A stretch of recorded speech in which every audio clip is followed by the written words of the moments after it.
माननीय प्रधानमंत्री माननीय मोदी जी,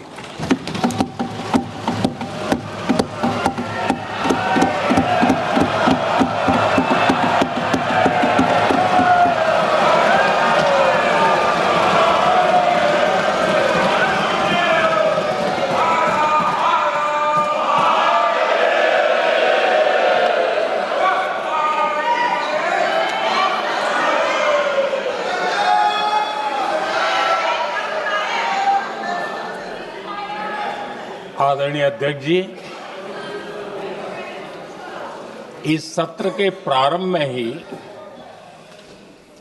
मैं जब मीडिया के साथियों से बात कर रहा था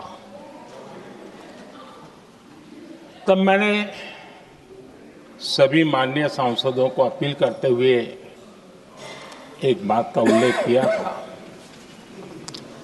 मैंने कहा था कि ये सत्र भारत के विजयोत्सव का सत्र है।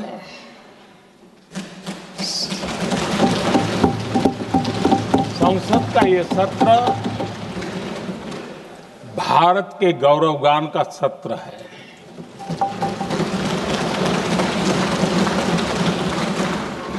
आदरणीय अध्यक्ष जी, जब मैं विजयोत्सव की बात कर रहा हूं तब मैं कहना चाहूंगा कि ये विजयोत्सव आतंकी हेडक्वार्टर्स को मिट्टी में मिलाने का है।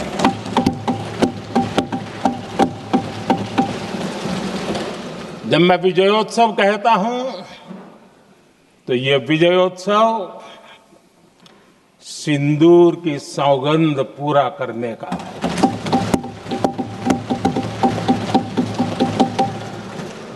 मैं जब ये विजयोत्सव कहता हूं तो ये भारत की सेना के शौर्य और सामर्थ्य का विजय गाथा कह रहा है।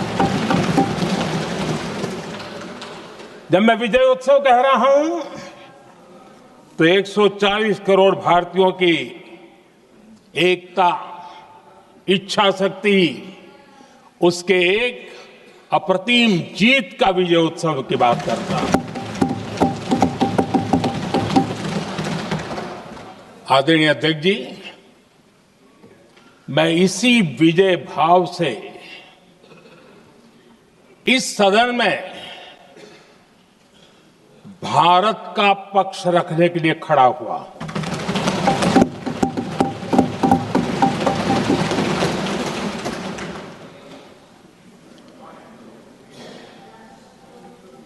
और जिन्हें भारत का पक्ष नहीं दिखता है उन्हें मैं आईना दिखाने के लिए खड़ा हुआ।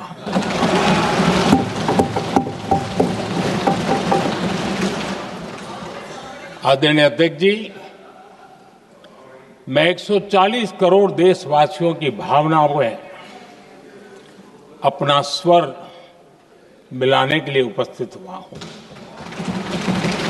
ये 140 करोड़ देशवासियों की भावना के जो गूंज है, जिस सदन में सुनाई दी है, मैं उसे अपना एक स्वर मिलाने खड़ा हुआ। आदरणीय अध्यक्ष जी, ऑपरेशन सिंदूर के दरमियान जिस प्रकार से देश के लोगों ने मेरा साथ दिया, मुझे आशीर्वाद दिए, देश की जनता मुझ पर कर्ज है। मैं देशवासियों का आभार व्यक्त करता हूं। मैं देशवासियों का अभिनंदन करता हूं। आदरणीय अध्यक्ष जी, 22 अप्रैल को पहलगाम में जिस प्रकार की क्रूर घटना घटी, जिस प्रकार आतंकवादियों ने निर्दोष लोगों को उनका धर्म पूछ पूछ करके गोलियां मारी, ये क्रूरता की पराकाष्ठा थी। भारत को हिंसा की आग में झोंकने का ये सुविचारित प्रयास था। भारत में दंगे फैलाने की ये साजिश थी। मैं आज देशवासियों का धन्यवाद करता हूं कि देश ने एकता के साथ उस साजिश को नाकाम कर दिया।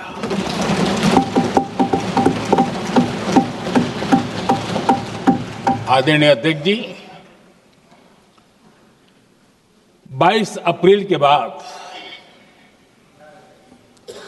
मैंने एक सार्वजनिक रूप से और विश्व को समझ में आए इसलिए कुछ अंग्रेजी में भी वाक्यों का प्रयोग किया था और मैंने कहा था कि हमारा संकल्प है, हम आतंकियों को मिट्टी में मिला देंगे।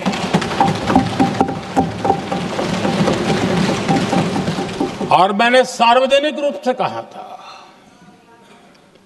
सजा उनके आकाओं को भी होगी और कल्पना से भी बड़ी सजा मिलेगी।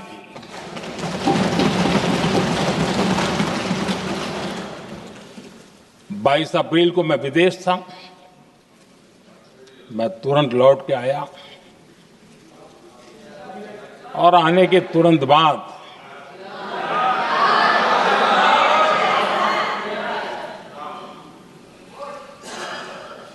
मैंने एक बैठक बुलाई और उस बैठक में हमने साफ साफ निर्देश दिए कि आतंकवाद को करारा जवाब देना होगा और ये हमारा राष्ट्रीय संकल्प है। आदरणीय अध्यक्ष जी, हमें हमारे सैन्य बलों की क्षमता पर पूरा विश्वास है, पूरा भरोसा है उनकी क्षमता पर, उनके सामर्थ्य पर, उनके साहस पर। सेना को कार्रवाई की खुली छूट दे दी गई और यह भी कहा गया कि सेना तय करें कब, कहां, कैसे, किस प्रकार से। ये सारी बातें उस मीटिंग में साफ साफ कह दी गई और कुछ बातें उसमें से मीडिया में शायद रिपोर्ट भी हुई है।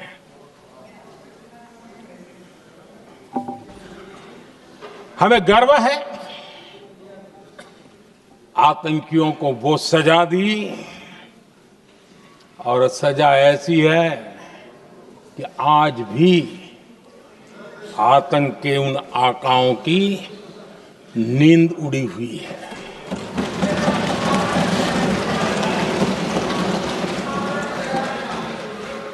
आदरणीय अध्यक्ष जी, मैं हमारी सेना की सफलता के उससे जुड़े भारत के उस पक्ष को सदन के माध्यम से देशवासियों के सामने रखना चाहता हूं। पहला पक्ष, पहलगाम हमले के बाद से ही पाकिस्तानी सेना को अंदाजा लग चुका था कि भारत कोई बड़ी कार्रवाई करेगा। उनके तरफ से न्यूक्लियर की धमकियों के भी बयान आना शुरू हो चुके थे। भारत ने 6 मई रात और 7 मई सुबह जैसा तय किया था वैसी कार्रवाई की और पाकिस्तान कुछ नहीं कर पाया। 22 मिनट में 22 अप्रैल का बदला निर्धारित लक्ष्य के साथ हमारी सेना ने ले लिया। दूसरा पक्ष, आदरणीय अध्यक्ष जी, पाकिस्तान के साथ हमारी लड़ाई की तो कई बार हुई है, लेकिन ये पहली ऐसी भारत की रणनीति बनी कि जिसमें पहले जहां कभी नहीं गए थे वहां हम पहुंचे। पाकिस्तान के कोने कोने में आतंकी अड्डों को धुआं धुआं कर दिया गया।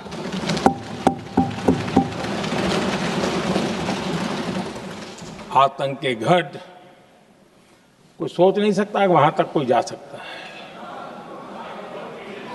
बहावलपुर और मुर्ग के उसको भी जमीन दोस्त कर दिया गया।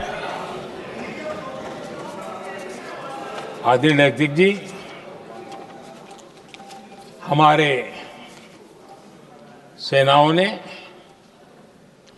आतंकी अड्डों को तबाह कर दिया। तीसरा पक्ष, पाकिस्तान की न्यूक्लियर धमकी को हमने झूठा साबित कर दिया।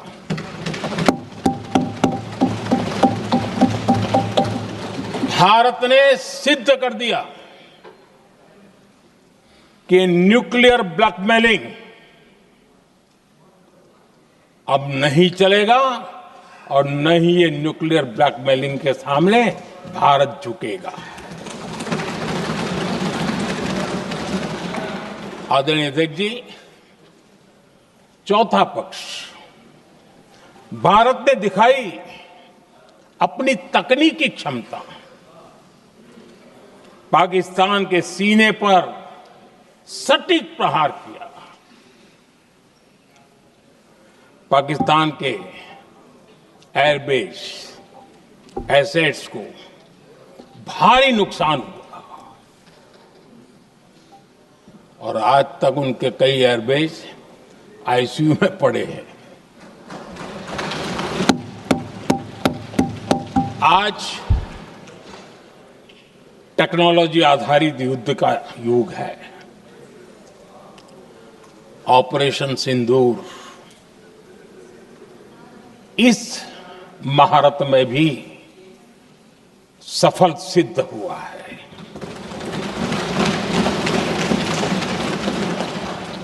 अगर पिछले 10 साल में जो हमने तैयारियां की हैं वो न की होती तो इस तकनीक के युग में हमारा कितना नुकसान हो सकता था, इसका हम अंदाज लगा सकते हैं। पांचवा पक्ष,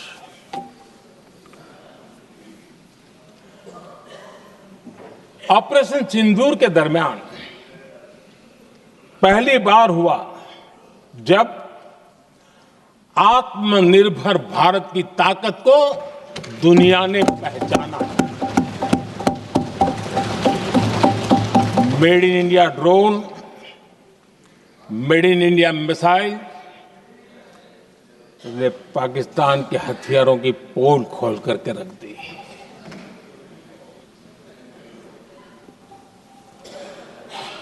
आदरणीय अध्यक्ष जी, और भी एक महत्वपूर्ण काम जो हुआ है, वैसे जब राजीव गांधी जी थे उस समय उनके जो एक डिफेंस का काम देखने वाले एमओएस थे, उन्होंने जब मैंने सीडीएस की घोषणा की तो वो बहुत प्रसन्न होकर के मुझे मिलने आए थे और बहुत बहुत प्रसन्न थे वो। इस समय ऑपरेशन में नेवी, आर्मी, एयरफोर्स, तीनों सेनाओं का जॉइंट एक्शन, इसके बीच की सिनर्जी, इसने पाकिस्तान के छक्के छुड़ा दिए।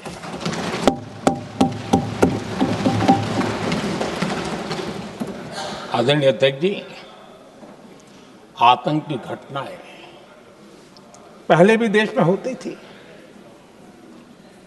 लेकिन पहले आतंकवादियों के मास्टरमाइंड निश्चिंत होते थे और वो आगे की तैयारी में लगे रहते थे, उनको पता था कुछ नहीं होगा। लेकिन अब स्थिति बदल गई है। अब हमले के बाद मास्टरमाइंड को नींद नहीं आती। उनको पता है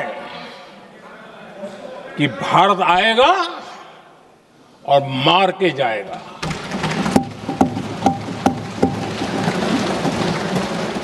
ये न्यू नॉर्मल भारत ने सेट कर दिया है।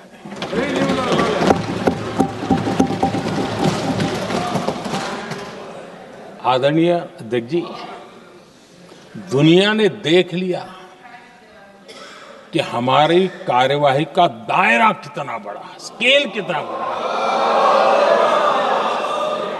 सिंदूर से लेकर के सिंधु तक पाकिस्तान पर कार्रवाई की है।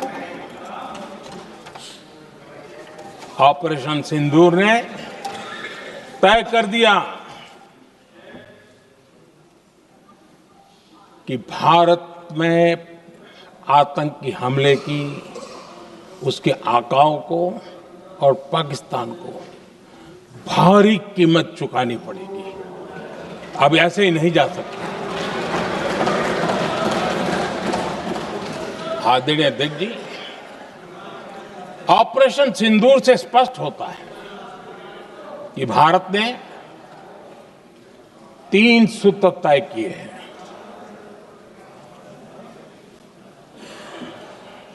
अगर भारत पर आतंकी हमला हुआ तो हम अपने तरीके से, अपनी शर्तों पर, अपने समय पर जवाब दे करके रहेंगे।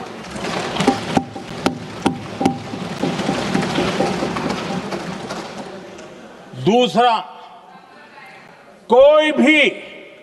कोई भी न्यूक्लियर ब्लैकमेल अब नहीं चलेगा।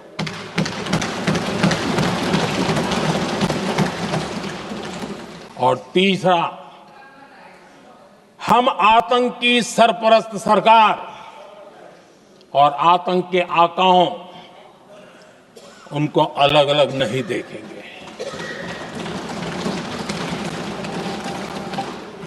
आदरणीय अध्यक्ष जी,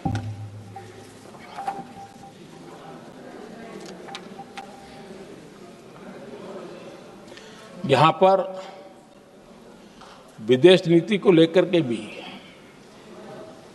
काफी बातें कही गई हैं।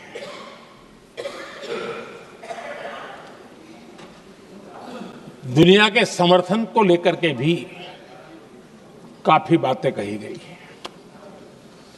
मैं आज सदन में कुछ बातें पूरी स्पष्टता से कह रहा हूं।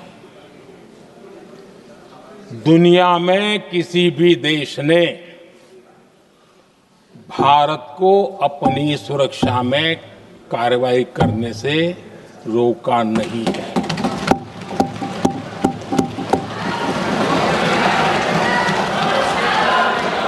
संयुक्त राष्ट्र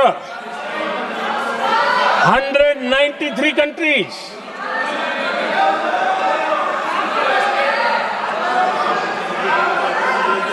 सिर्फ 3 देश 193 कंट्री में सिर्फ 3 देश ऑपरेशन सिंदूर के दौरान पाकिस्तान के समर्थन में बयान दिया था। Only 3 countries.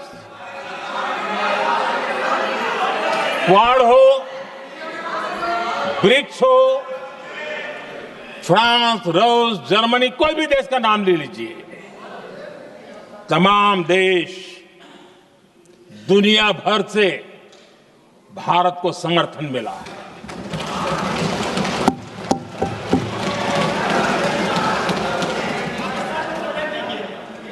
आदरणीय अध्यक्ष जी, दुनिया का समर्थन तो मिला,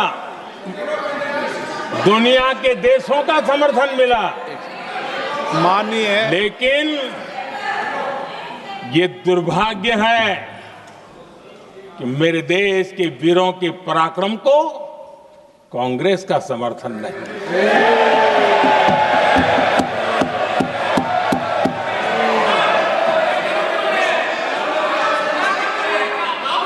22 अप्रैल के आतंकी हमले के बाद 3-4 दिन में ही ये उछल रहे थे और कहना शुरू कर दिया, कहां गई 56 इंच की छाती, कहां खो गया मोदी, मोदी तो फेल हो गया।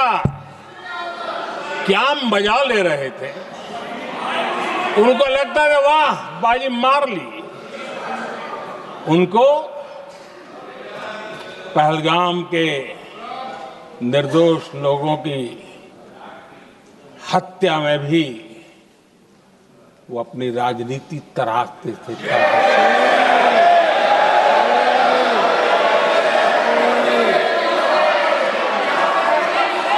अपनी स्वार्थी राजनीति के लिए मुझ पर निशाना साध रहे थे, लेकिन उनकी ये बयानबाजी, इनका छिछोरापन देश के सुरक्षा बलों का मनोबल गिरा रहा था।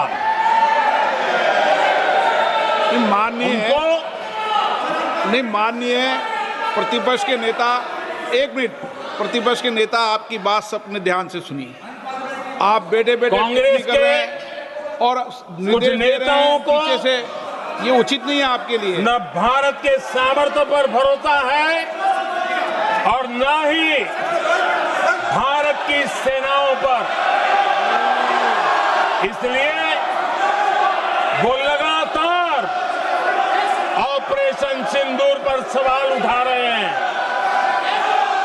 ऐसा करके आप लोग मीडिया में हेडलाइंस तो ले सकते हैं, लेकिन देशवासियों के दिलों में जगह नहीं बना सकते।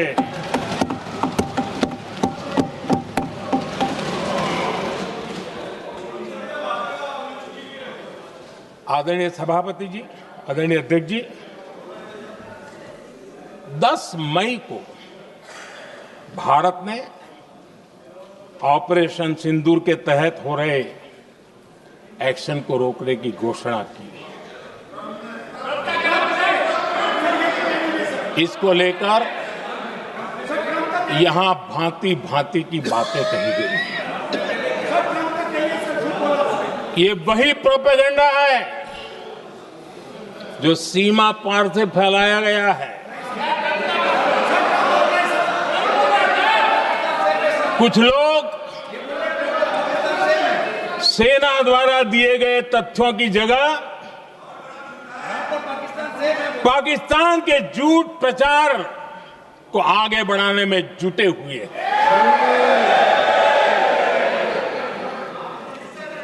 जबकि भारत का रुख हमेशा स्पष्ट रहा है। आदरणीय अध्यक्ष जी, कुछ चीजें मैं जरा स्मरण भी कराना चाहता हूं। जब सर्जिकल स्ट्राइक हुआ, उस समय हमने लक्ष्य तय किया था, हमारे जवानों को तैयार करके कि हम उनके इलाके में जाकर के आतंकियों के जो लॉन्चिंग पैड है उनको नष्ट करेंगे। और सर्जिकल स्ट्राइक एक रात के उस ऑपरेशन में हमारे लोग सूर्योदय होते होते काम पूरा करके वापस आए। लक्ष्य निर्धारित था कि ये करना है। जब बालाकोट एयर स्ट्राइक किया तो हमारा लक्ष्य तय था कि आतंकियों के जो ट्रेनिंग सेंटर्स है, इस बार हम उसको तबाह करेंगे, और हमने वो भी करके दिखाया। ऑपरेशन सिंदूर के समय हमारा लक्ष्य तय था, और हमारा लक्ष्य था कि आतंक के जो एपी सेंटर है और पहलगाम के आतंकियों को जहां से पुरजोश योजना बनी, ट्रेनिंग मिली, व्यवस्था मिली, उस पर हमला करेंगे। हमने उनके नाभि पर हमला कर दिया।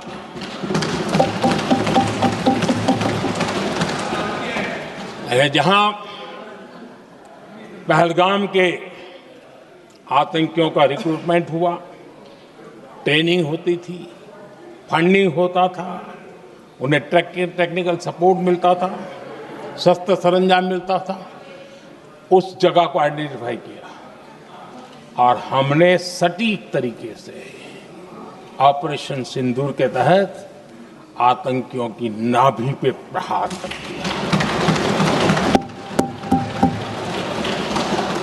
और आदरणीय अध्यक्ष जी, इस बार भी हमारी सेना ने 100% लक्ष्यों को हासिल करके देश के सामर्थ्य का परिचय किया।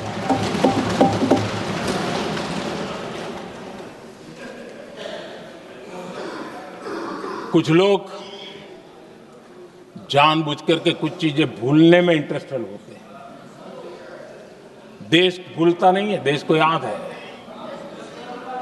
6 रात और 7 मई सुबह ऑपरेशन हुआ था, और 7 मई को सुबह भारत ने प्रेस कॉन्फ्रेंस हमारी सेना ने की, और इस प्रेस कॉन्फ्रेंस में भारत ने स्पष्ट कर दिया था,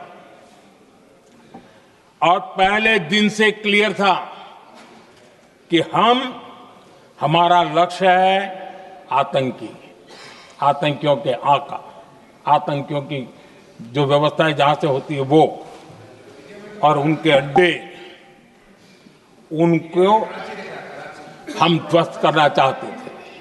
और हमने प्रेस कॉन्फ्रेंस में कह दिया था, हमने हमारा काम कर दिया है, हमने जो तय किया था पूरा कर दिया है। और इसलिए 6-7 मई को ऑपरेशन हमारे यहां संतोषजनक होने के तुरंत बाद, कल जो राजनाथ जी ने कहा था, मैं डंके की चोट पर दोबारा दोहराता हूं, भारत की सेना ने पाकिस्तान की सेना को चंद मिनटों में बता दिया कि हमारा ये लक्ष्य था, हमने लक्ष्य पूरा कर दिया है, ताकि उनको पता चले और हमें भी पता चले कि उनके दिल दिमाग में क्या चलता है।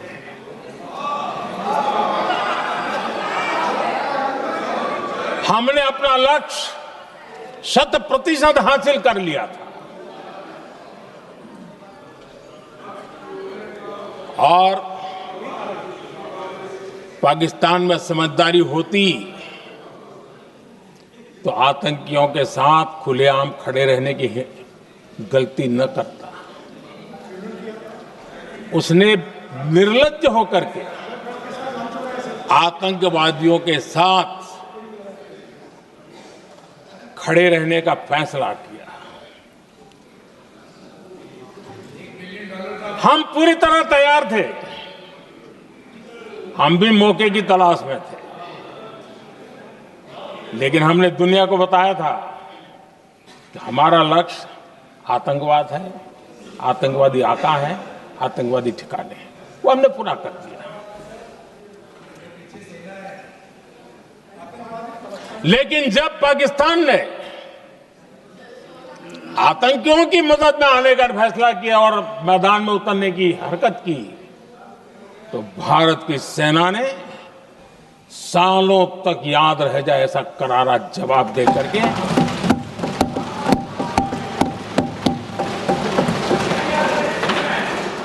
9 मई की मध्य रात्रि और 10 मई की एक प्रकार से सुबह हमारी मिसाइलें उन्होंने पाकिस्तान के हर कोने में प्रचंड प्रहार किया, जिसकी पाकिस्तान ने कभी कल्पना नहीं की थी, और पाकिस्तान को घुटनों पर आने के लिए मजबूर कर दिया।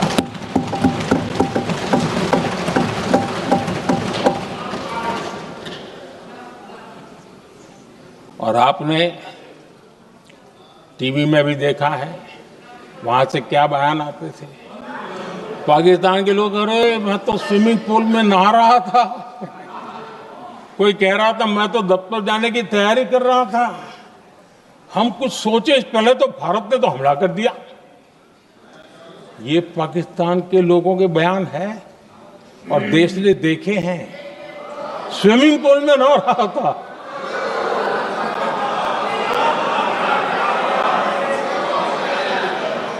और जब इतना कड़ा प्रहार हुआ,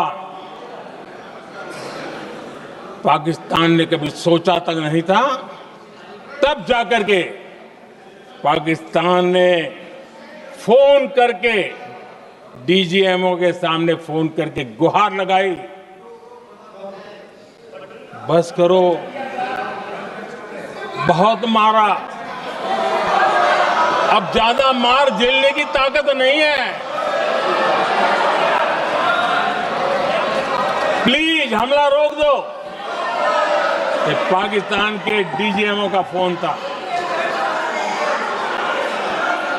और भारत ने तो पहले दिन ही कह दिया था, 7 तारीख सुबह की प्रेस देख लीजिए, कि हमने हमारा लक्ष्य पूरा कर दिया है, अगर आप कुछ करोगे तो महंगा पड़ेगा। और आप धीरे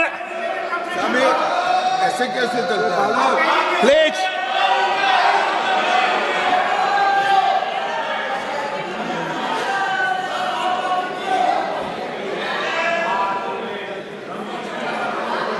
मैं आज दोबारा कह रहा हूं, ये भारत की स्पष्ट नीति थी, सुविचारित नीति थी, सेना के साथ मिलकर के तय की हुई नीति थी, और वे ये थी कि हम आतंक, उनके आका, उनके ठिकाने, ये हमारा लक्ष्य है। और हमने कहा, पहले दिन प्रेस कॉन्फ्रेंस में कहा है कि हमारा एक्शन नॉन एक्सीलेटरी है, ये हमने कह करके किया है। और इसके लिए साथियों हमने हमला रोका। अध्यक्ष जी, दुनिया के किसी भी नेता ने भारत के ऑपरेशन रोकने के लिए नहीं कहा।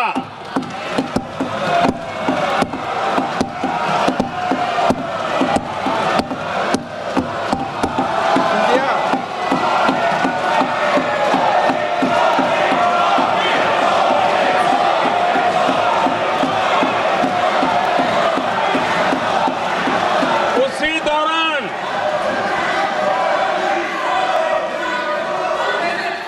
9 तारीख को रात को अमेरिका के उपराष्ट्रपति जी ने मुझसे बात करने का प्रयास किया। वो घंटे भर कोशिश कर रहे थे, लेकिन मेरी सेना के साथ मीटिंग चल रही थी, तो मैंने उनका फोन उठा नहीं पाया। बाद में मैंने उनको कॉल बैक किया। मैंने कहा कि आपका फोन था, 3-4 बार आपका फोन आ गया, क्या है? तो अमेरिका के उपराष्ट्रपति जी ने मुझे फोन पे बताया कि पाकिस्तान बहुत बड़ा हमला करने वाला है, ये उन्होंने मुझे बताया। मेरा जो जवाब था, जिनको समझ नहीं आता है उनको तो नहीं आएगा।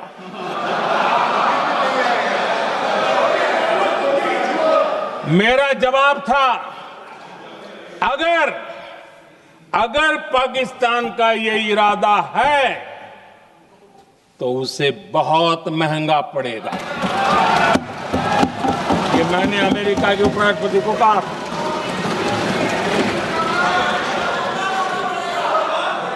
अगर पाकिस्तान हमला करेगा तो हम बड़ा हमला कर करके जवाब देंगे, ये मेरा जवाब था।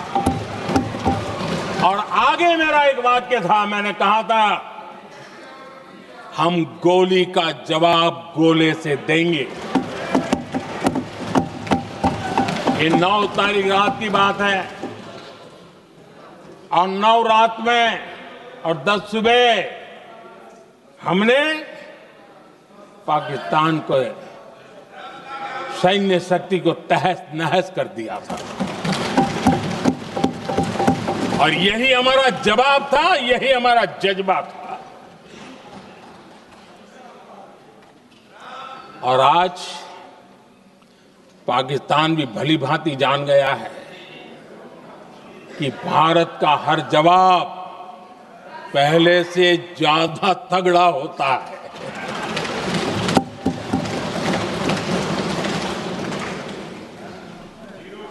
उसे यह भी पता है कि अगर भविष्य में नौबत आई तो भारत आगे कुछ भी कर सकता है। और इसलिए मैं फिर से लोकतंत्र के इस मंदिर में दोहराना चाहता हूं, ऑपरेशन सिंदूर जारी है।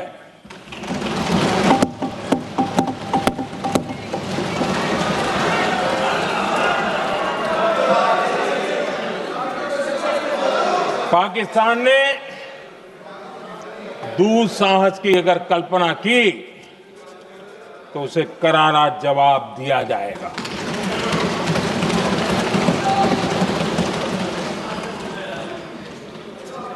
आदरणीय अध्यक्ष जी,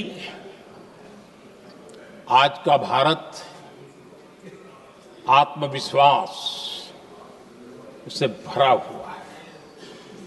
आज का भारत आत्मनिर्भरता के मंत्र को लेकर के पूरी शक्ति के साथ तेज गति से आगे बढ़ रहा है। देश देख रहा है भारत आत्मनिर्भर बनता जा रहा है। लेकिन देश ये भी देख रहा है कि एक तरफ तो भारत आत्मनिर्भरता की ओर तेज गति से आगे बढ़ रहा है, लेकिन कांग्रेस मुद्दों के लिए पाकिस्तान पर निर्भर होती जा रही है।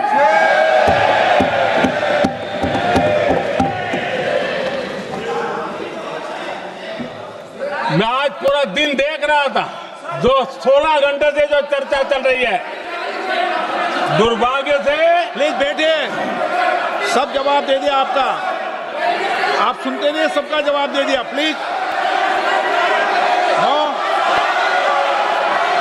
दुर्भाग्य से सुनिए जवाब। कांग्रेस को पाकिस्तान के मुद्दे इंपोर्ट करने पड़ रहे हैं।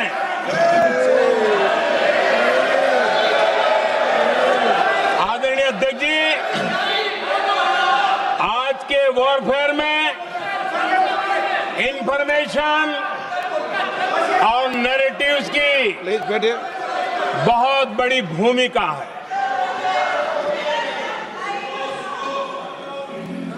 नैरेटिव घड़ करके, एआई का भी भरपूर उपयोग करके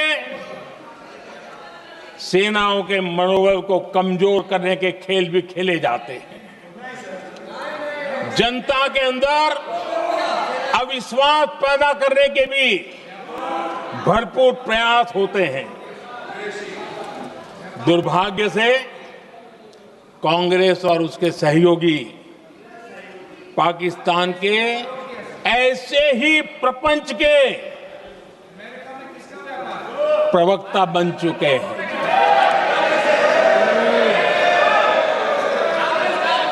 आदरणीय अध्यक्ष जी, देश की सेना ने,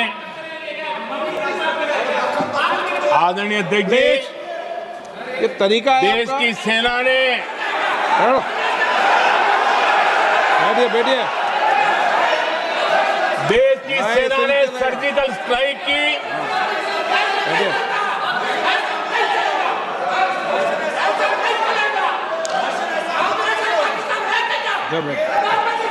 बैठिए बैठिए।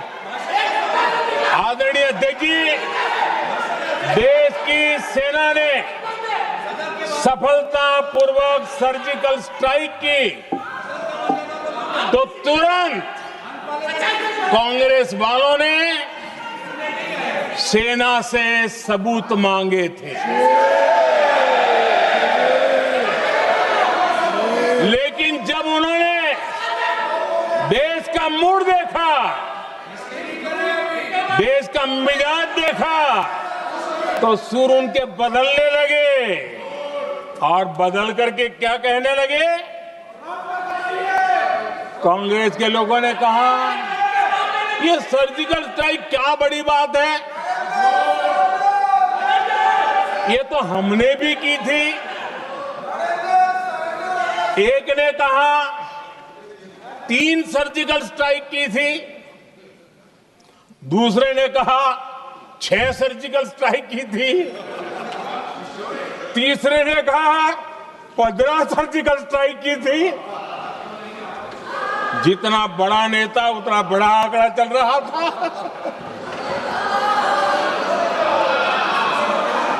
आदरणीय अध्यक्ष जी, इसके बाद बालाकोट में सेना ने एयर स्ट्राइक की। अब एयर स्ट्राइक तो ऐसी थी कि वो कुछ कह नहीं सकते थे, इसलिए ये तो नहीं कहा कि भाई हमने भी की थी। उसमें तो उन्होंने समझदारी दिखाई, लेकिन फोटो मांगने लगे। एयर स्ट्राइक हुई तो फोटो दिखाओ, क्या कहां गिरा, क्या तोड़ा, कितना तोड़ा, कितने मरे, बस यही पूछते रहे। पाकिस्तान भी यही पूछता था, ये भी यही पूछते थे। इतना ही नहीं, आदरणीय अध्यक्ष जी, जब पायलट अभिनंदन पकड़े गए तो पाकिस्तान में तो खुशी का माहौल होना स्वाभाविक था कि उनके हाथ में भारत की सेना का एक पायलट उनके हाथ लगा था। लेकिन यहां पर भी कुछ लोग थे जो कानों कानों में कह रहे थे, अब मोदी फंसा, अब अभिनंदन वहां आए, मोदी ला करके दिखा दे, अब देखते हैं मोदी क्या करता है। आज डंके की चोट पर अभिनंदन वापिस आए।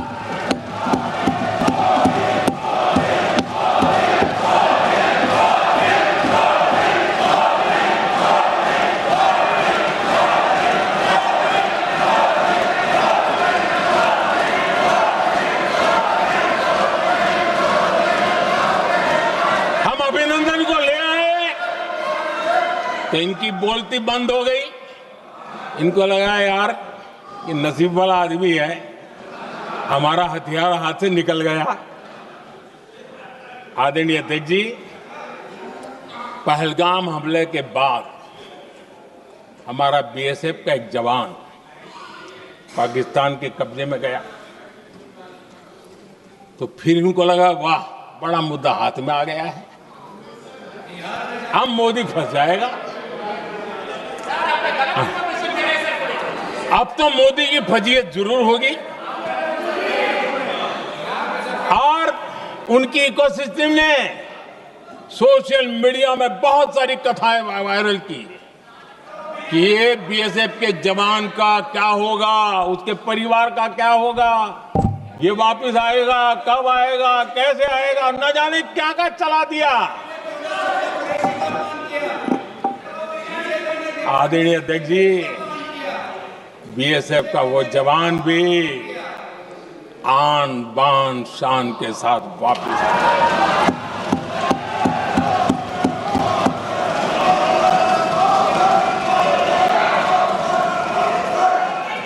आतंकवादी रो रहे हैं, आतंकवादियों के आका रो रहे हैं, और उनको रोते देखकर यहां भी कुछ लोग रो रहे हैं।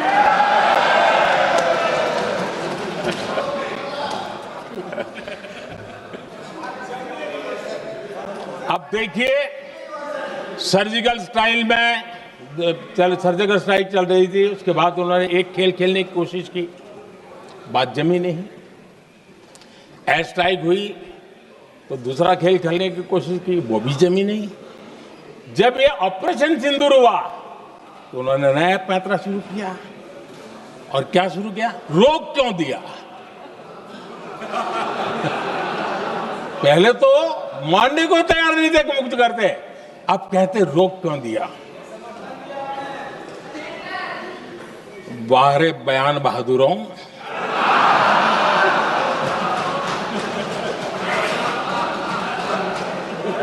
आपको विरोध का कोई न कोई बहाना चाहिए, और इसलिए सिर्फ मैं नहीं, पूरा देश आप पर हंस रहा है।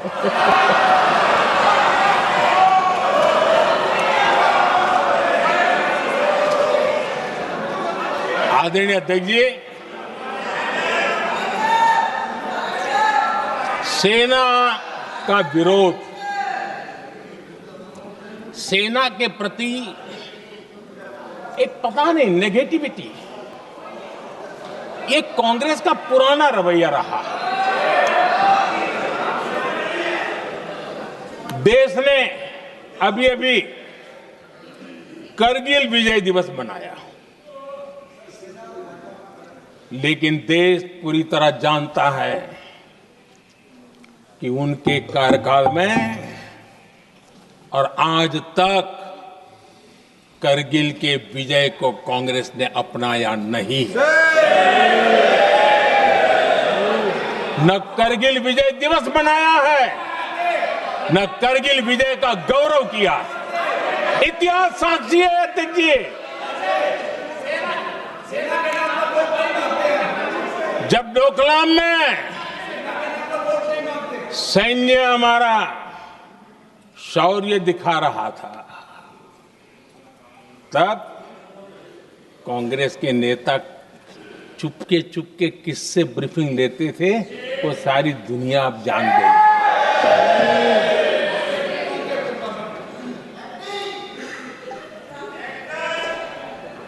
आप निकाल दीजिए पाकिस्तान के सारे बयान, और यहां हमारा विरोध करने वाले लोगों के बयान फुल स्टॉप कॉमा के साथ एक है। क्या कहेंगे इसको? और बुरा लगता है सच बोलते हैं तो। पाकिस्तान के साथ सुर में सुर मिला दिया जाता है। आदरणीय अध्यक्ष जी, देश हैरान है, कांग्रेस ने पाकिस्तान को क्लीन चिट दे दी है।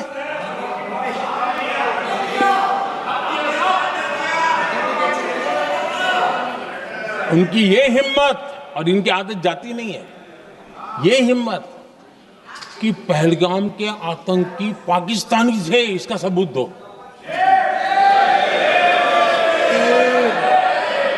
क्या कह रहे हो तुम लोग? तो कौन सा तरीका है? और यही मांग पाकिस्तान कर रहा है जो कांग्रेस कर रही है। और आदरणीय अध्यक्ष जी, आज जब सबूतों की कोई कमी नहीं है, सब कुछ आंखों के सामने दिखता है, तब ये हालत है। अगर ये सबूत ना होते तो क्या करते ये लोग, आप बताइए। आदरणीय अध्यक्ष जी,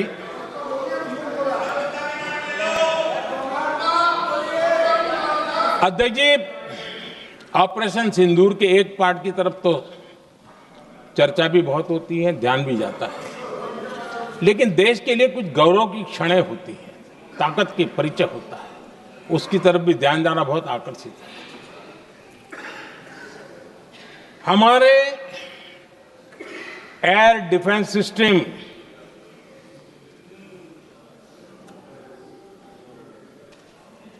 दुनिया में इसकी चर्चा है। हमारे एयर डिफेंस सिस्टम ने पाकिस्तान की मिसाइल और ड्रोन्स उसको तिनके की तरफ बिखेर दिया था।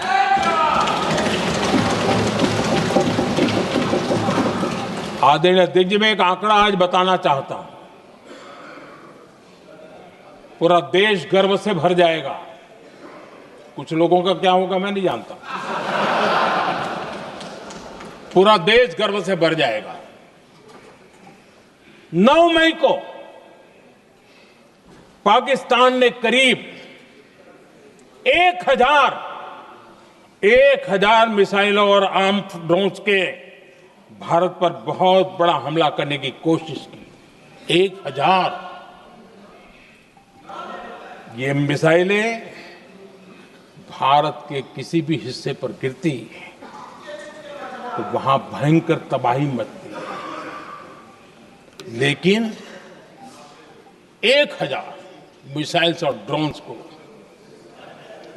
भारत ने आसमान में ही चूर चूर कर दिया।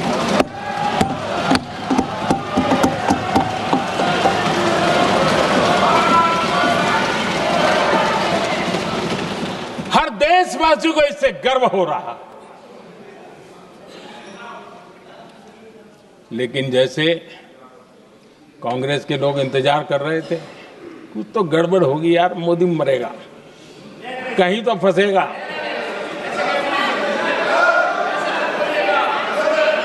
पाकिस्तान ने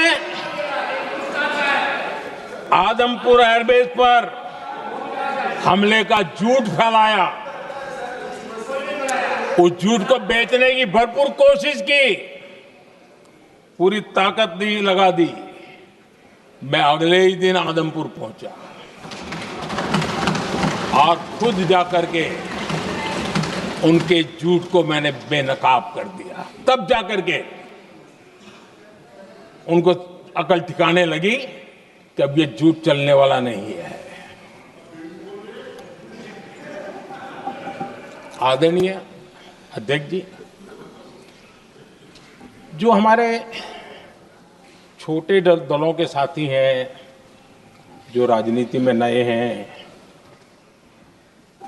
उनको कभी शासन में रहने का अवसर नहीं मिला, उनसे कुछ बातें निकलती मैं समझ सकता हूं, लेकिन कांग्रेस पार्टी ने इस देश में लंबे समय तक राज किया है, उसको शासन की व्यवस्थाओं का पूरा पता है, उन चीजों से वो निकले हुए लोग हैं, उनके लिए शासन व्यवस्था क्या होती इसकी समझ पूरी है, अनुभव है उनके पास। उसके बाद भी विदेश मंत्रालय तुरंत जवाब दे, उसको स्वीकारना नहीं, विदेश मंत्री जवाब दे, इंटरव्यू दे, बार बार बोले, उसको स्वीकारना नहीं, गृह मंत्री बोले, रक्षा मंत्री बोले, किसी पर भरोसा नहीं। जिसने इतने सालों तक राज किया, उनको देश की व्यवस्थाओं पर अगर भरोसा नहीं है, तब शक उठता है कि क्या हालत हो गई है इनकी। आदरणीय अध्यक्ष जी, अब कांग्रेस का भरोसा पाकिस्तान के रिमोट कंट्रोल से बनता है और बदलता है।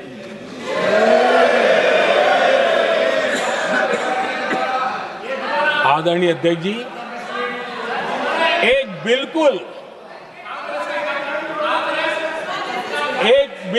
कांग्रेस के नए सदस्य, यानी उनको तो क्षमा करनी चाहिए, नए सदस्य को क्या कहेंगे, लेकिन कांग्रेस के आका जो उनको लिख करके देते हैं और उनसे बुलवाते हैं, खुद में हिम्मत नहीं है, उनसे बुलवाते हैं कि ऑपरेशन सिंदूर ये तो तमाशा था,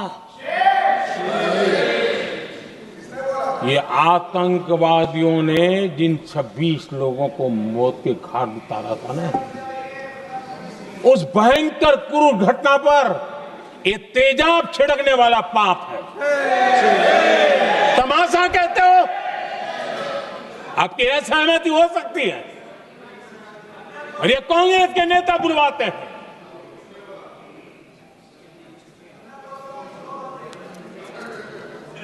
आदरणीय अध्यक्ष जी, पहलगाम के हमलावरों को कल हमारे सुरक्षा बलों ने ऑपरेशन महादेव करके अपने अंजाम तक पहुंचाया।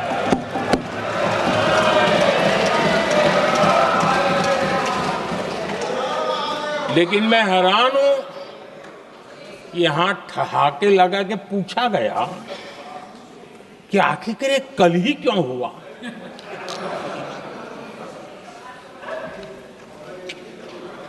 अब ये क्या हो गया है, मुझे समझ नहीं आ रहा है। क्या ये ऑपरेशन के लिए कोई सावन महीने का सोमवार ढूंढा गया था क्या? क्या हो गया है इन लोगों को? हताशा, निराशा इस हद तक।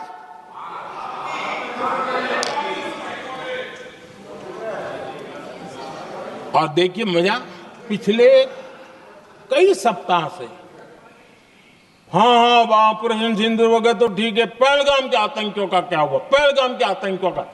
अब हुआ तो कल क्यों हुआ?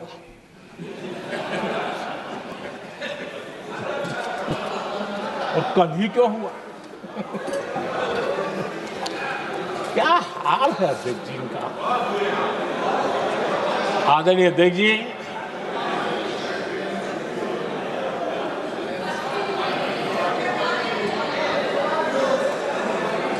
आदरणीय अध्यक्ष जी, शास्त्रों में कहा गया है, हमारे शास्त्रों में कहा गया है, शस्त्रेण रक्षिते राष्ट्रे, शस्त्रेण रक्षिते राष्ट्रे शास्त्र चर्चा प्रवर्तते। अर्थात जब राष्ट्र शस्त्र से सुरक्षित होते हैं तभी वहां शास्त्र की, ज्ञान की चर्चाएं जन्म ले पाती है। जब सीमा पर सेनाएं मजबूत होती है तभी लोकतंत्र प्रखर होता है। आदरणीय अध्यक्ष जी, ऑपरेशन सिंदूर बीते दशक में भारत की सेना के सशक्तिकरण का एक साक्षात प्रमाण है। ऐसे ही नहीं हुआ है। कांग्रेस के शासन के दौरान सेनाओं को आत्मनिर्भर बनाने के संबंध में सोचा तक नहीं जाता था। आज भी आत्मनिर्भर शब्द की मजाक उड़ाई जाती है। वैसे वो महात्मा गांधी से आया हुआ है, लेकिन आज भी मजाक उड़ाई जाती है। हर रक्षा सौदे में कांग्रेस अपने मौके खोजती रहती थी।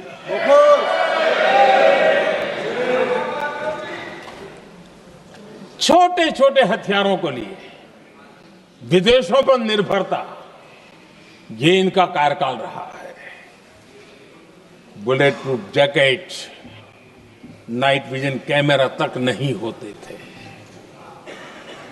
और लंबा लिस्ट है।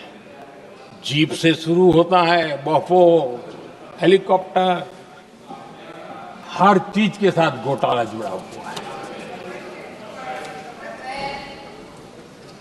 आदरणीय अध्यक्ष जी, हमारी सेनाओं को आधुनिक हथियारों के लिए दशकों तक इंतजार करना पड़ा। आजादी के पहले, और इतिहास गवाह, एक जमाना था जब डिफेंस मैन्युफैक्चरिंग में भारत का आवाज सुनाई देती थी। जिस समय तलवारों से लड़ा जाता था ना, तब भी तलवारें भारत की श्रेष्ठ मानी जाती थी। हम डिफेंस के इक्विपमेंट में आगे थे। लेकिन आजादी के बाद जो एक मजबूत डिफेंस इक्विपमेंट मैन्युफैक्चरिंग का हमारा दायरा था, जो हमारा पूरा इकोसिस्टम था, उसको सोच समझ करके तबाह कर दिया गया, उसको दुर्बल किया गया।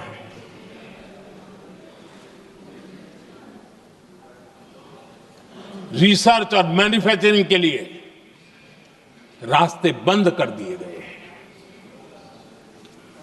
अगर इसी नीति पर हम चलते तो भारत इस 21वीं सदी में ऑपरेशन सिंदूर के संबंध में सोच भी नहीं सकता। यह हालत करके रखा हुआ था उन्होंने। भारत को सोचना पड़ता कि अगर कोई एक्शन लेना है तो शस्त्र कहां से मिलेंगे, साधन कहां से मिलेगा, बारूद कहां से मिलेगा, समय पर मिलेगा नहीं मिलेगा, बीच बचाव में रुकता नहीं जाएगा, ये टेंशन पालना पड़ता है।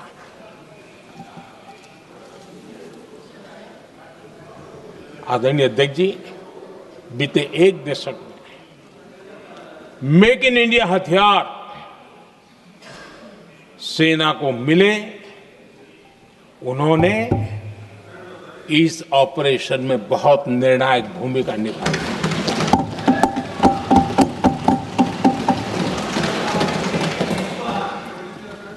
आदरणीय अध्यक्ष जी, एक दशक पहले भारत के लोगों ने संकल्प लिया, हमारा देश सशक्त, आत्मनिर्भर और आधुनिक राष्ट्र बने। रक्षा, सुरक्षा, हर क्षेत्र में बदलाव के लिए एक के बाद एक ठोस कदम उठाए गए, सीरीज ऑफ रिफॉर्म्स किए गए और देश में सेना में जो रिफॉर्म्स हुए हैं, जो आजादी के बाद पहली बार हुए। चीफ ऑफ डिफेंस स्टाफ की नियुक्ति, ये विचार कोई नया नहीं था, दुनिया में प्रयोग भी चलते हैं, भारत में निर्णय नहीं होते थे। हमने, ये बहुत बड़ा रिफॉर्म था, हमने किया और बहुत ही, मैं हमारी तीनों सेनाओं का अभिनंदन करता हूं कि इस व्यवस्था को उन्होंने दिल से सहयोग किया है, दिल से स्वीकार किया है।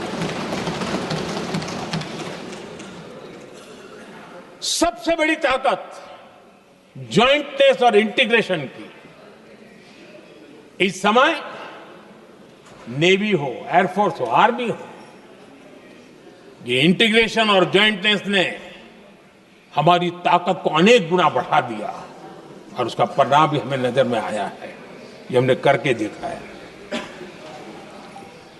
सरकार की जो डिफेंस प्रोडक्शन की कंपनियां थी, उसमें हमने रिफॉर्म किए।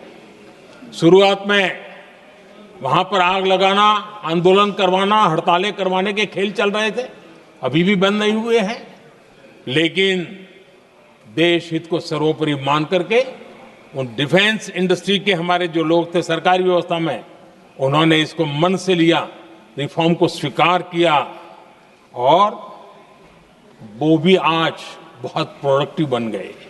इतना ही नहीं, हमने प्राइवेट सेक्टर के लिए भी डिफेंस के दरवाजे खोल दिए हैं और आज भारत का प्राइवेट सेक्टर आगे आ रहा है। आज स्टार्टअप्स डिफेंस के क्षेत्र में हमारे 27-30 साल के नौजवान, टियर 2, टियर 3 सिटी के नौजवान, कई कुछ जगह तो बेटियां स्टार्टअप का नेतृत्व कर रही है। डिफेंस के सेक्टर में सैकड़ों की तादाद में आज स्टार्टअप काम कर रहे हैं। ड्रोन्स, एक प्रकार से मैं कह सकता हूं, ड्रोन्स की जितनी भी एक्टिविटी हमारे देश में हो रही है, शायद एवरेज 30-35 की उम्र होगी जो लोग कर रहे हैं, वो सारे लोग और सैकड़ों की तादाद में कर रहे हैं।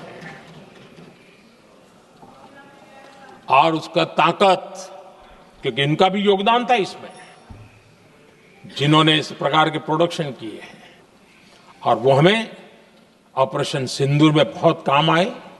मैं उन सबके प्रयासों को बहुत साधुवाद करता हूं और मैं उनको विश्वास दिलाता हूं, आगे बढ़िए, अब देश रुकने वाला नहीं है।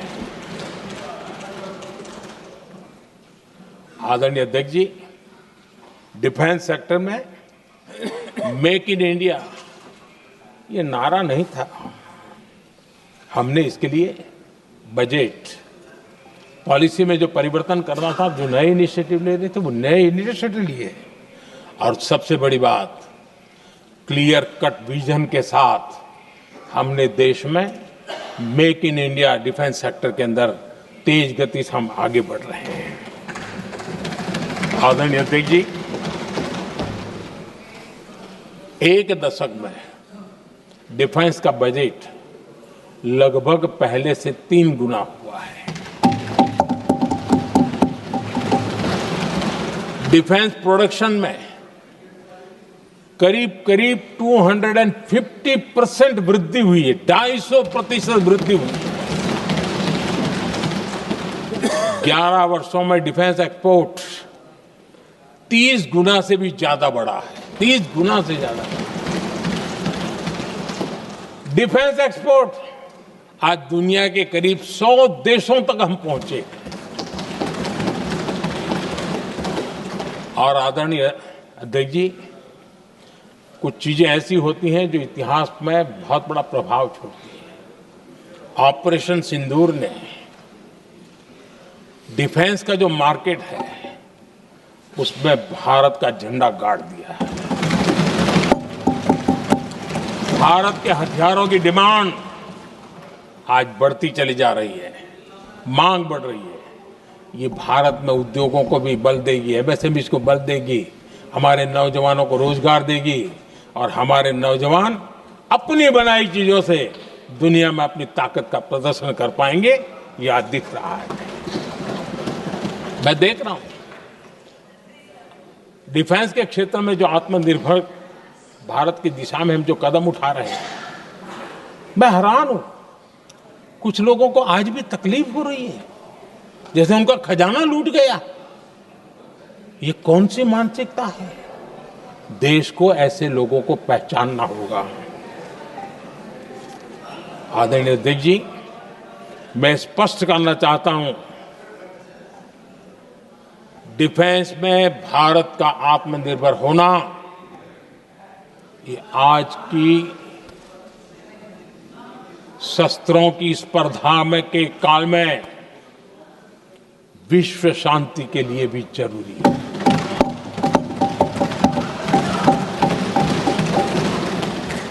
मैं पहले भी कह चुका हूं, भारत युद्ध का नहीं, बुद्ध का देश है। हम समृद्धि, शांति चाहते हैं, लेकिन हम ये कभी न भूले कि समृद्धि का और शांति का रास्ता शक्ति से ही गुजरता है।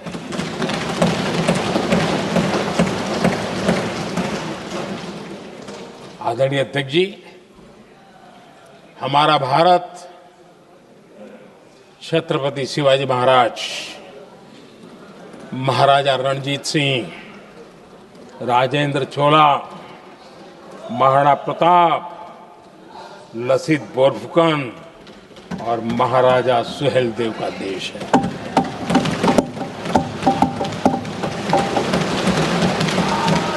आदरणीय अध्यक्ष जी, हम विकास और शांति के लिए सामरिक सामर्थ्य पर भी फोकस करते हैं। आदरणीय अध्यक्ष जी, कांग्रेस के पास नेशनल सिक्योरिटी का विजन न पहले था और आज तो सवाल ही नहीं उठता है।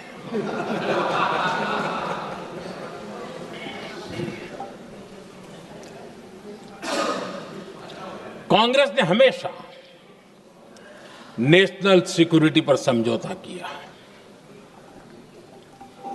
आज जो लोग पूछ रहे हैं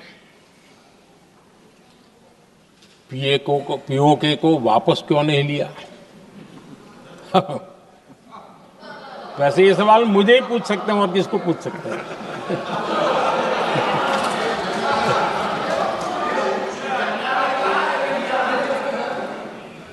लेकिन इसके पहले जवाब देना होगा पूछने वालों को। किसकी सरकार ने पीओके पर पाकिस्तान को कब्जा करने का अवसर दिया? जवाब साफ है,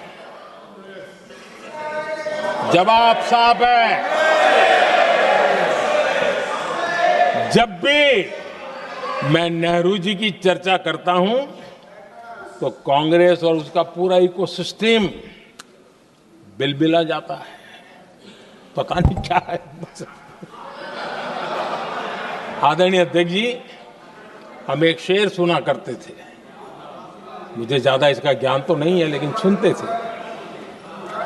लम्हों ने खता की और सदियों ने सजा पाई। आजादी के बाद से ही जो फैसले लिए गए उनकी सजा आज तक देश भुगत रहा है।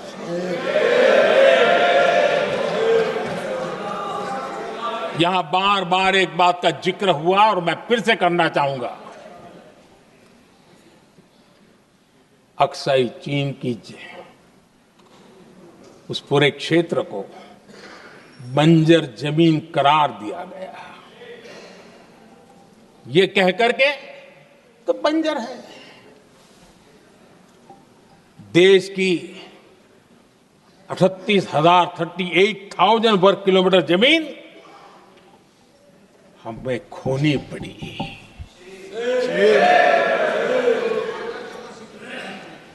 आदरणीय अध्यक्ष जी, मैं जानता हूं मेरी कुछ बातें चुभने वाली है। 1962 और 1963 के बीच कांग्रेस के नेता जम्मू कश्मीर के पूंछ, उरी, नीलम वैली और किशनगंगा को छोड़ देने का प्रस्ताव रख रहे थे। भारत की भूमि, आदरणीय अध्यक्ष जी, और वो भी लाइन ऑफ पीस के नाम पर किया जा रहा था। 1966 रण ऑफ कच्छ पर इन्हीं लोगों ने मध्यस्थता स्वीकार की। ये था उनका राष्ट्रीय सुरक्षा का विजन।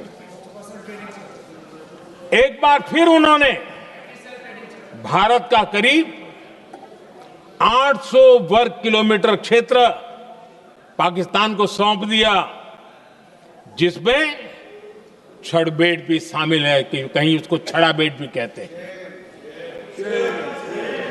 1965 की जंग में हाजीपीर पास को हमारी सेना ने वापस जीत लिया था, लेकिन कांग्रेस ने उसे फिर लौटा दिया। 1971 पाकिस्तान के 93,000 फौजी हमारे पास बंदी थे। पाकिस्तान का हजारों वर्ग किलोमीटर एरिया हमारी सेना ने कब्जा किया था। हम बहुत कुछ कर सकते थे, विजय की स्थिति में थे। उस दौरान अगर थोड़ी सा विजन होता, थोड़ी सी समझ होती, तो पीओके वापस लेने का निर्णय हो सकता। वो मौका था, वो मौका भी छोड़ दिया गया। अरे इतना ही नहीं, इतना सारा जब सामने टेबल पर था, अरे कम से कम करतारपुर साहब को तो ले सकते थे, वो ही नहीं कर पाया। 1974 श्रीलंका को कच्चथीवू द्वीप को गिफ्ट कर दिया गया। आज तक हमारे मछुआरे भाई बहनों को इससे परेशानी होती है, उनकी जान पर आफत आती है। क्या गुनाह था तमिलनाडु के मेरे फिशरमैन भाई बहनों का कि आपने उनका हक छीन लिया और दूसरों को गिफ्ट कर दिया? कांग्रेस का दशकों से इरादा लेकर चल रही थी कि सियाचिन से सेना हटा दी जाए। आदरणीय अध्यक्ष जी, 2014 में देश ने इनको मौका नहीं दिया, वरना आज सियाचिन भी हमारे पास नहीं होता।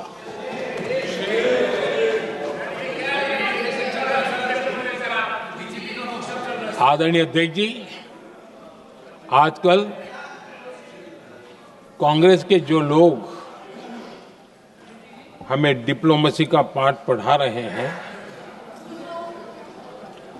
मैं उन्हें उनकी डिप्लोमेसी याद दिलाना चाहता हूं ताकि उनको भी कुछ याद रहे, पता चले।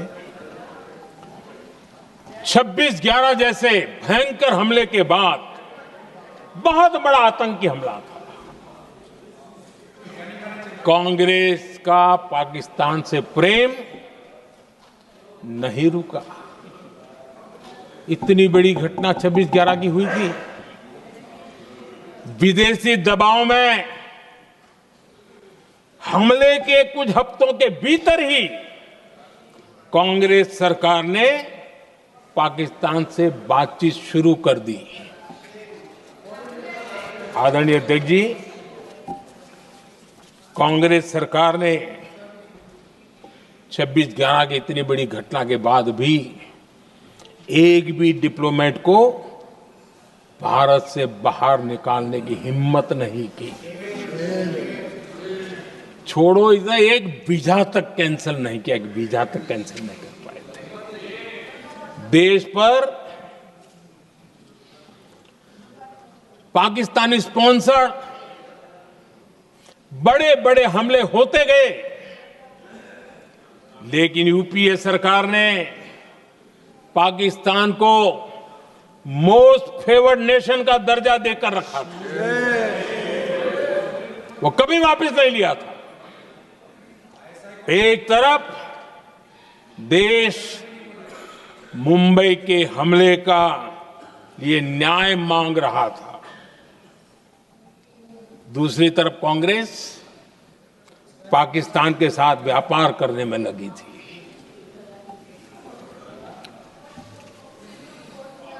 पाकिस्तान वहां से खून की होली खेलने वाले आतंकियों को भेजते रहे, और कांग्रेस यहां अमन की आश के मुशायरे किया करती थी। मुशायरे होते थे। हमने आतंकवाद और अमन की आस का ये वन वे ट्रैफिक बंद कर दिया।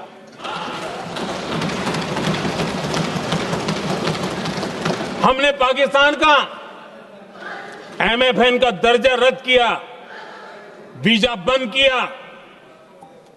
हमने अटारी वाघा बॉर्डर को बंद कर दिया। आदरणीय अध्यक्ष जी,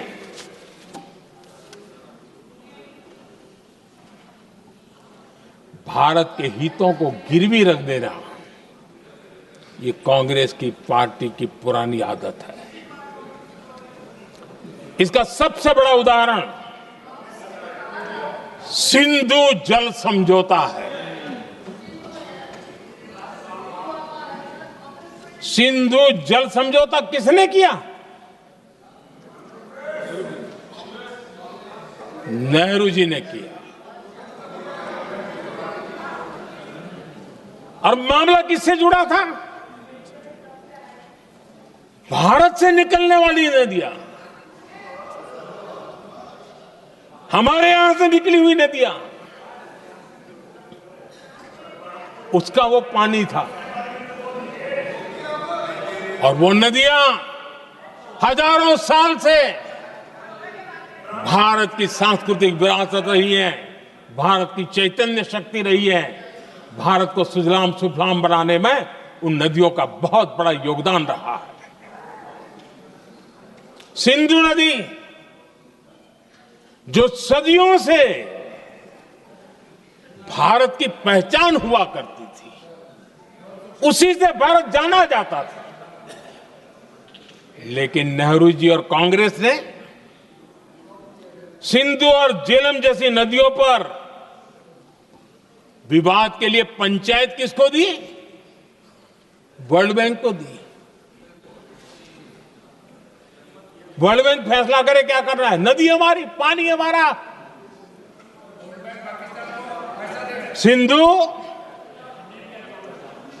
सिंधु जल समझौता सीधा सीधा भारत की अस्मिता और भारत के स्वाभिमान के साथ किया गया बहुत बड़ा धोखा था।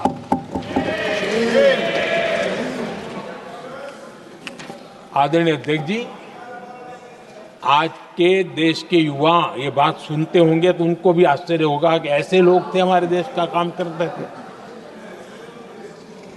नेहरू जी ने इस ट्रीटी करी और क्या किया? ये जो पानी था, जो नदियां थी, जो भारत से निकल रही थी, उन्होंने 80% पानी पाकिस्तान को देने के लिए वो राजी हो गए।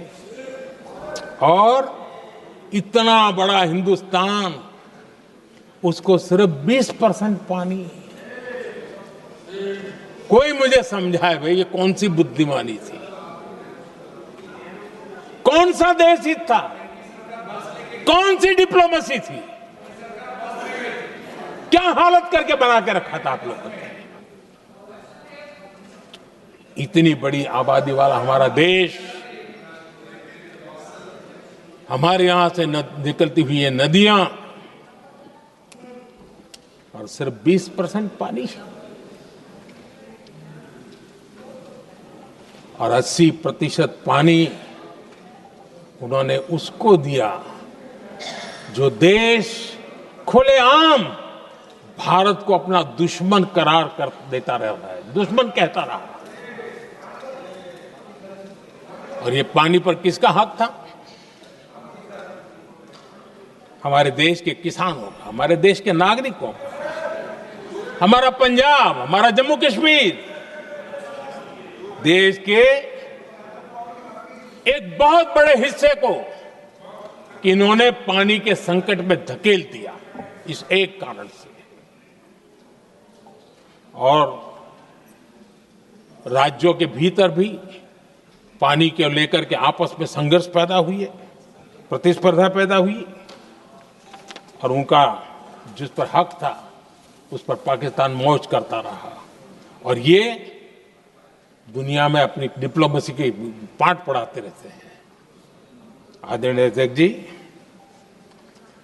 अगर ये ट्रीटी न होती तो पश्चिमी नदियों पर कई बड़ी परियोजनाएं बनती। पंजाब, हरियाणा, राजस्थान और दिल्ली, वहां के किसानों को भरपूर पानी मिलता, पीने के पानी की कोई समस्या नहीं रहती।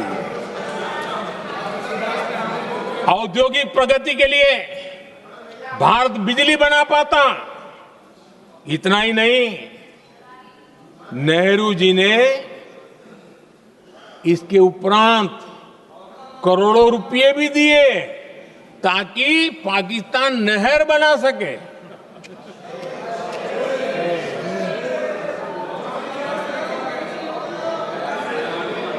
आदरणीय अध्यक्ष जी, इससे भी बड़ी बात, देश चौंक जाएगा। ये चीजें छिपाई गई है, दबा दी गई है। कहीं भी बांध बनता है तो उसमें एक मैकेनिज्म होता है उसकी सफाई का, डीसिल्टिंग का। उसमें जो मिट्टी भर जाती है, बाकी घास वगैरह आकर के भर जाता है तो उसकी कैपेसिटी कम होती है, तो उसकी सफाई के लिए यानी इनबिल्ट व्यवस्था होती है। नेहरू जी ने पाकिस्तान के कहने पर यह शर्त स्वीकार की है कि इन बांध में जो मिट्टी आएगी, कूड़ा कचरा आएगा और बांध भर जाएगा, इसकी सफाई नहीं कर सकते, डीसिल्टिंग नहीं कर सकते हैं। बांध हमारे यहां, पानी हमारा, लेकिन निर्णय पाकिस्तान का कि आप डीसिल्टिंग नहीं कर सकते। इतना ही नहीं, जब इस बार मैं डिटेल में गया तो एक बांध तो ऐसा है कि जहां ये डीसिल्टिंग के लिए जो गेट होता है ना, उसको वेल्डिंग कर दिया गया है ताकि कोई गलती से भी खोल करके वो मिट्टी को निकाल ना दे। पाकिस्तान ने नेहरू जी से लिखवा लिया था कि भारत बिना पाकिस्तान की मर्जी अपने बांधों में जमा होने वाली मिट्टी साफ नहीं करेगा, डीसिल्टिंग नहीं करेगा। ये समझौता देश के खिलाफ था और बाद में नेहरू जी को भी ये गलती माननी पड़ी। इस समझौते में निरंजन दास गुलाटी करके एक सज्जन उसमें जुड़े हुए थे। उन्होंने एक किताब लिखी है। उस किताब में उन्होंने लिखा है कि फरवरी 1961 में नेहरू ने उनसे कहा था, गुलाटी, मुझे उम्मीद थी कि यह समझौता अन्य समस्याओं के समाधान का रास्ता खोलेगा, लेकिन हम वहीं हैं जहां पहले थे। ये नेहरू जी ने कहा। नेहरू जी केवल तत्कालिक प्रभाव देख पा रहे थे, इसलिए उन्होंने कहा कि हम वहीं के वहीं हैं, लेकिन सच्चाई ये कि इस एग्रीमेंट के कारण देश बहुत पिछड़ गया, देश बहुत पीछे चल गया और देश का बहुत नुकसान हुआ। हमारे किसानों को नुकसान हुआ, हमारी खेती को नुकसान हुआ। और नेहरू जी उस डिप्लोमेसी को जानते थे जिसमें किसान का कोई वजूद ही नहीं था। यह हाल करके रखा था उन्होंने। आदरणीय अध्यक्ष जी, पाकिस्तान आगे दशकों तक भारत के साथ युद्ध और छद्म युद्ध, प्रॉक्सी वॉर करता ही रहा, लेकिन कांग्रेस की सरकारों ने बाद में भी सिंधु जल समझौते की तरफ देखा तक नहीं, नेहरू जी की गलती को सुधारा तक नहीं। आदरणीय अध्यक्ष जी, लेकिन अब भारत ने पुरानी गलती को सुधारा है, ठोस निर्णय लिया है। भारत ने नेहरू जी द्वारा किए गई बहुत बड़ी ब्लंडर, सिंधु जल समझौते को देश हित में, किसानों के हित में एबेंस में रख दिया है।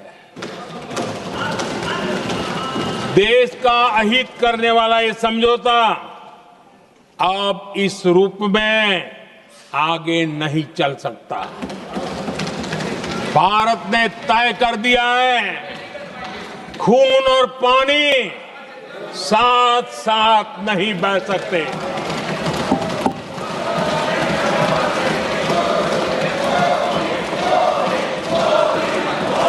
माननीय सदस्य, आप बहुत देर हो गई, आप उपनेता हैं, ये तरीका आप बैठे बैठे टोकते हैं, प्लीज, ये शोभा नहीं देता आपके लिए।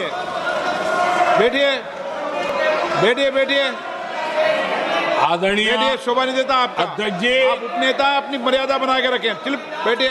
वहां बैठे साथी आतंकवाद पर लंबी लंबी बातें करते हैं। जब ये सत्ता में था, जुड़े हुए हैं। जब इनको राज करने का अवसर मिला था, तब देश का हाल क्या है, क्या रहा था, वो आज भी देश भूला नहीं है। 2014 से पहले देश में असुरक्षा का जो माहौल था,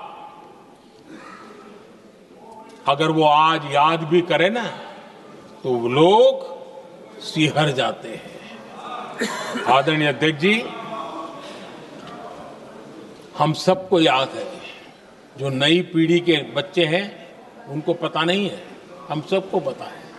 हर जगह पर अनाउंसमेंट होता था, रेलवे स्टेशन पर जाओ, बस स्टैंड पर जाओ, एयरपोर्ट पर जाओ, बाजार में जाओ, मंदिर में जाओ, कहीं पर भी जाओ, जहां भी भीड़ होती है, कोई भी लावारिस चीज दिखे छूना मत, पुलिस को तुरंत जानकारी देना, वो बम हो सकता है।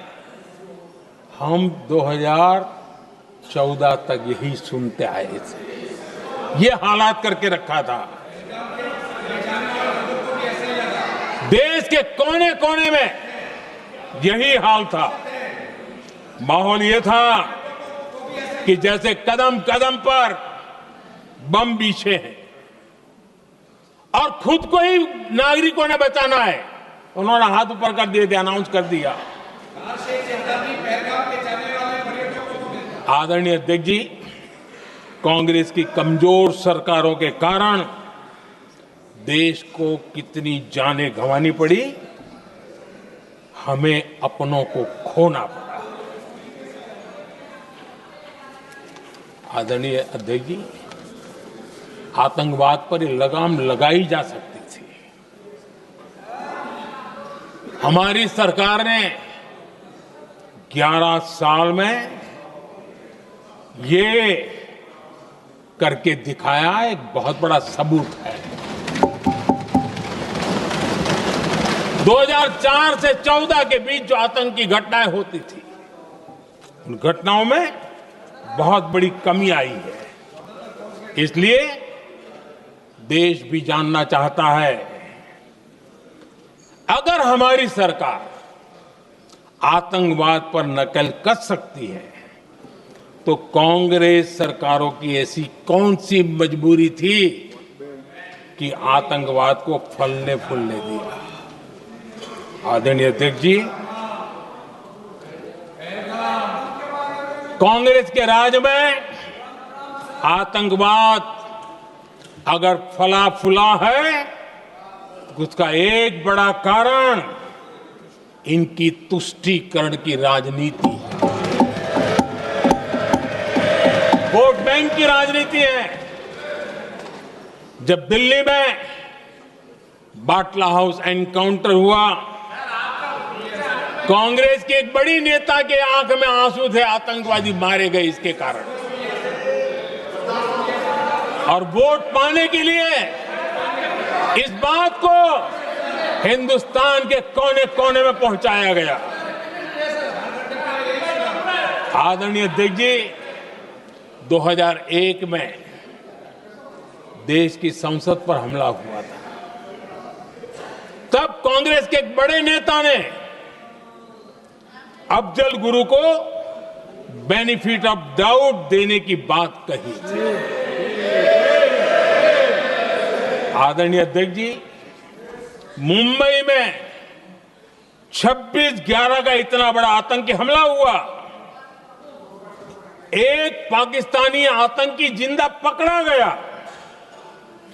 पाकिस्तान की मीडिया ने, दुनिया ने यह स्वीकार किया कि ये पाकिस्तानी है, लेकिन यहां कांग्रेस पार्टी इतना बड़ा पाकिस्तान का पाप, इतना बड़ा पाकिस्तानी आतंकी हमला और ये क्या खेल खेल रहे थे?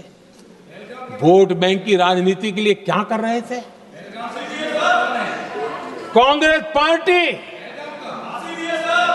इसको भगवा आतंक सिद्ध करने में जुटी हुई है।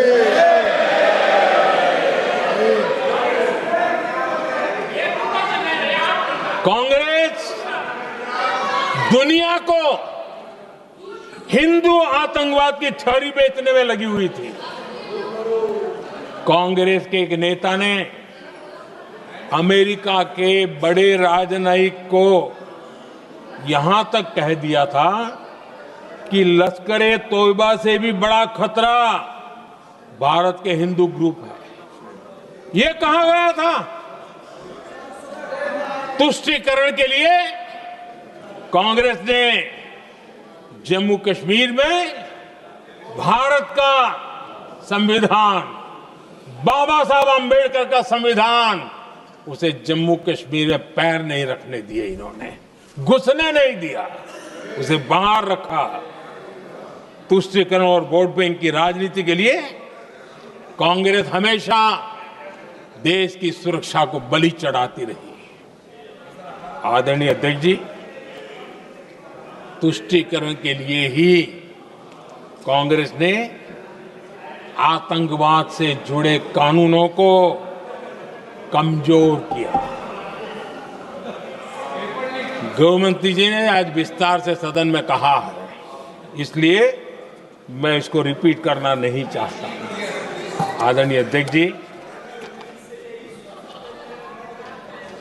मैंने इस सत्र की शुरुआत में आग्रह किया था, मैंने कहा था कि दल हित में हमारे मत मिले न मिले, दल हित में हमारे मत मिले न मिले, देश हित में हमारे मन जरूर मिलने चाहिए। पहलगाम की विभीषिका ने हमें गहरे घाव दिए हैं, उसने देश को झकझोर दिया है। इसके जवाब में हमने ऑपरेशन सिंदूर किया तो सेनाओं के पराक्रम ने, हमारे आत्मनिर्भर अभियान ने देश में एक सिंदूर स्पिरिट पैदा किया है।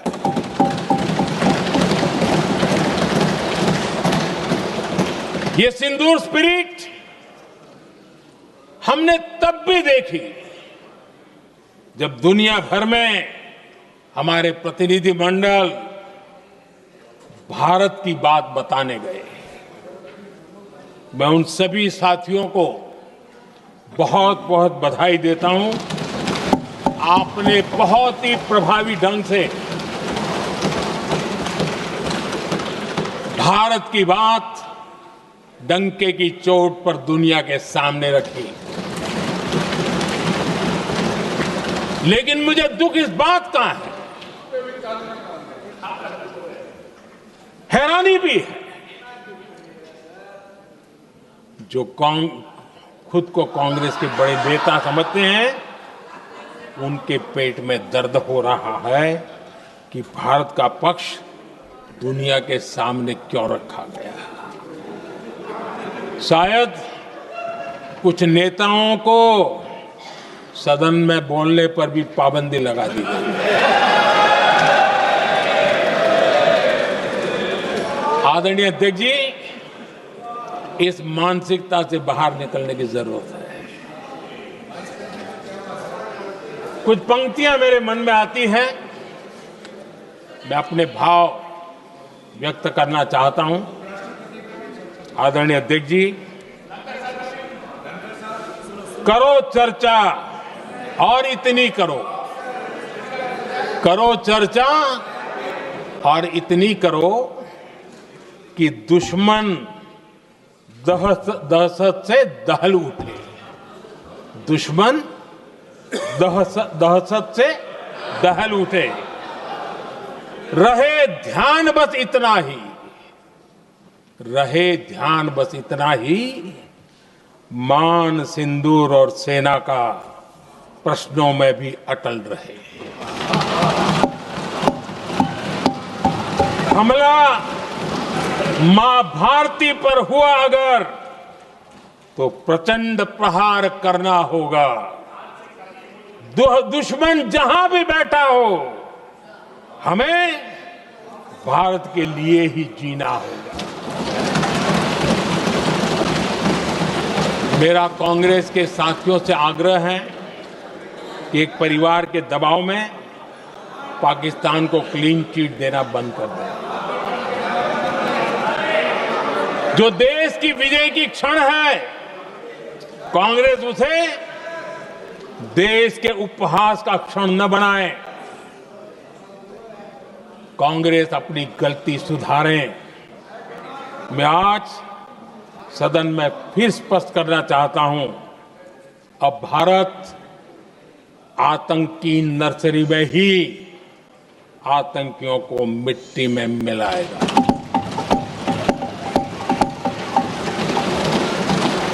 हम पाकिस्तान को भारत के भविष्य खेलने नहीं देंगे और इसलिए ऑपरेशन सिंदूर खत्म नहीं हुआ है, ऑपरेशन सिंदूर जारी है। और ये पाकिस्तान के लिए भी नोटिस है। वो जब तक भारत के खिलाफ आतंक का रास्ता रोकेगा नहीं, तब तक भारत एक्शन लेता रहेगा। भारत का भविष्य सुरक्षित और समृद्ध होगा, यही हमारा संकल्प है।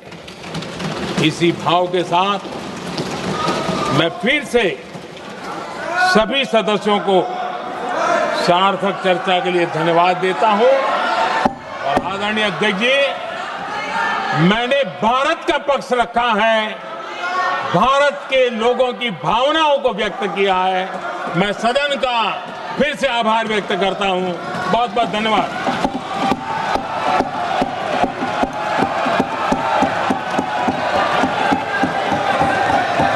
सभा की कार्रवाई बुधवार दिनांक 30 जुलाई 2025 को प्राप्त 11 बजे तक के लिए स्थगित की जाती है।